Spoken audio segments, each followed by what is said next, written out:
CBSE class 12 chemistry हमारा chapter है solutions और हम वेंट ऑफ फैक्टर के क्वेश्चंस कर रहे हैं। अगला क्वेश्चन है question number 114। A 0.561 molar solution of unknown electrolyte depresses the freezing point of water bye 2.93 degree Celsius. What is the Van't Hoff factor for this electrolyte? The freezing point depression constant Kf for water is 1.86 degree Celsius kg per mole। यह question foreign 2011 में 3 marks का पूछा गया था। तो एक बार आप इस क्वेश्चन को ट्राई करिए, फिर हम लोग आगे बढ़ते हैं। तो यहाँ पर हमें सॉल्यूशन का मोलैलिटी दिया हुआ है और ये भी दिया है कि डिप्रेशन इन फ्रीजिंग पॉइंट क्या होता है। हमें वेंट ऑफ फैक्टर निकालना है और Kf। तो डायरेक्ट फार्मूला बेस्ड क्वेश्चन है। यहाँ पर सबसे पहले हमने गिवन लिख दिया और टू फाइंड लिख दिया, क्योंकि ये 3 मार्क्स का है तो हम लोग स्टेप वाइज आगे बढ़ेंगे। तो वेंट ऑफ फैक्टर निकालना है। डिप्रेशन इन फ्रीजिंग पॉइंट होता क्या है, तो आई से मल्टीप्लाई कर देते हैं। तो del T F is equal to I K F times M. तो यहाँ से आई हो जाएगा del T F by K F into M. Del T F की वैल्यू हमें दी हुई थी, के एफ की दी, और यहाँ मोलैलिटी की डायरेक्ट वैल्यू दी है। जनरली हमें number of moles of solute by mass of solvent in KG करके निकालना पड़ता है, हमने पिछले क्वेश्चंस में देखा है।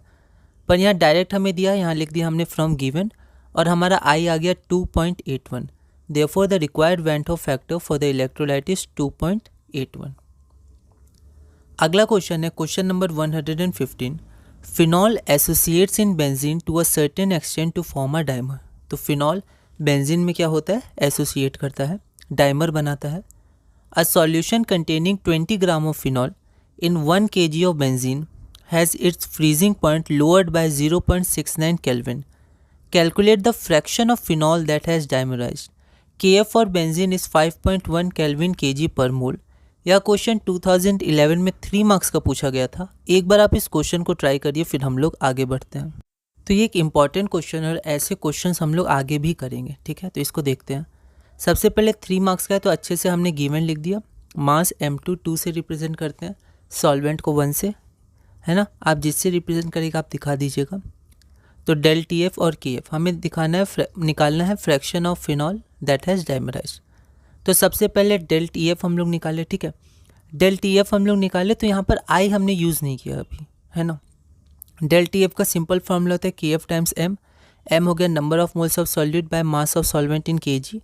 तो के एफ आपको हो गया m2 by capital M2 into 1 by m1 kg, जैसे हम निकालते हैं, ठीक है। Be careful in formulas and simplification, ठीक है। तो यहाँ पर आपका जो है वो क्या है, डेल टी एफ है ना। तो जब m2 इधर जाएगा तो आपका डेल टी एफ नीचे आएगा। यहाँ मैंने m2 ही नीचे लिख दिया था, पर m2 तो इधर चला गया, तो यहाँ डेल टी एफ आएगा। तो ऐसे कुछ कुछ गलतियाँ उनका आप ध्यान रखिएगा, तो आपको पता रहेगा मुझसे कहाँ गलतियाँ होती हैं, है ना।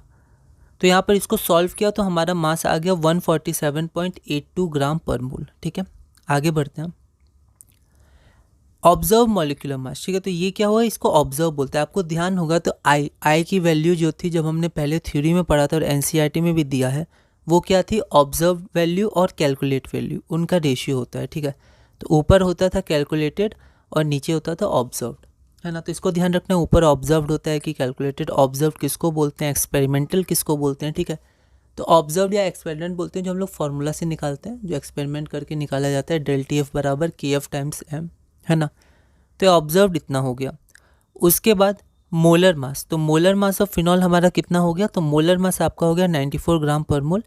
आप निकाल सकते हैं जैसे निकालते हैं, एक एटम का 12 होता है, तो यहाँ पर 6 हैं तो 72 हो जाएगा। तो कैलकुलेटर हो गया 94।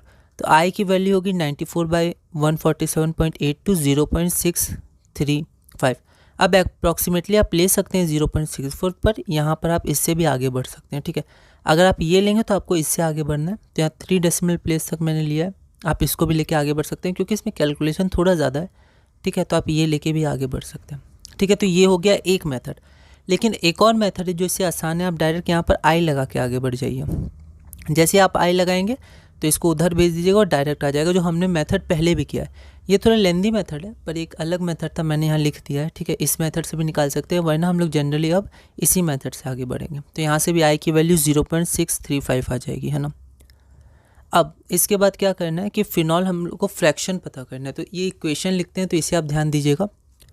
फिनॉल डाइमराइज हो रहा है, मतलब 2 1 बन जा रहा है ना। तो यहाँ पर 2 जो अलग अलग फिनॉल्स हैं वो यहाँ पर एक मतलब ऐसे कनेक्ट हो रहे हैं, ठीक है। तो यहाँ पर आपका C6H5OH ट्वाइस। ओके, तो यहाँ पर शुरू में मान लेते हैं इसका 1 मोल था, इसका 0 मोल है। फिर इसका x मोल अगर यूज़ हुआ, ठीक है, तो हर 2 मोल एक, मतलब हर 2 पार्टिकल 1 पार्टिकल होना है, मतलब डिवाइड बाई 2। यहाँ 2 है तो डिवाइड बाई 4। एक क्वेश्चन आपको ध्यान होगा हमने पहले किया था, टेट्रामेराइज होता था एक x, तो वहाँ पर 1/4 हो जाता था, है ना, या x होता तो x/4, यहाँ पर x/2 क्योंकि डाइमराइज होगा। अब total moles of particles at equilibrium, ये इक्विलिब्रियम पे है, ठीक है, ये हमारा रिवर्सिबल साइन है।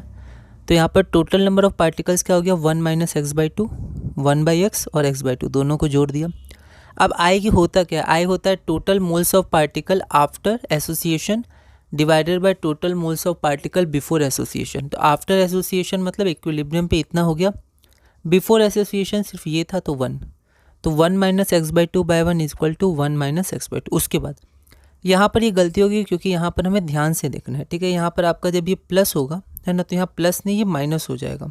यहाँ देखिए जब -x/2 उधर जाएगा तो प्लस होगा, लेकिन जब I इधर आएगा तो 1 - I होगा, प्लस नहीं होगा, ठीक है। तो हमें सिंप्लीफिकेशन में बहुत ध्यान रखना है। तो जब आप अपने नोट्स रिवाइज करिए तो आप देखिएगा यहाँ मुझसे गलती हुई, यहाँ पर थोड़ा मैंने सिंप्लीफिकेशन में गलती किया था, है ना। तो यहाँ पर x/2 हो जाएगा 1 - I, तो यहाँ पर x हो जाएगा 2 × 1 - I की वैल्यू 0.635 है, तो x की वैल्यू होगी 0.733। परसेंटेज भी निकालने बोलता है, आप अल्फ़ा भी ले सकते हैं, ठीक है, हमने यहाँ x लिया है। परसेंटेज बोलता है तो 73.3% और फ्रैक्शन हो गया 0.733। दस the fraction of phenol that has dimerise is 0.733।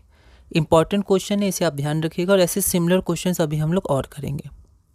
अगला क्वेश्चन है question number 116। 0.1 mole of acetic acid was dissolved in 1 kg of benzene.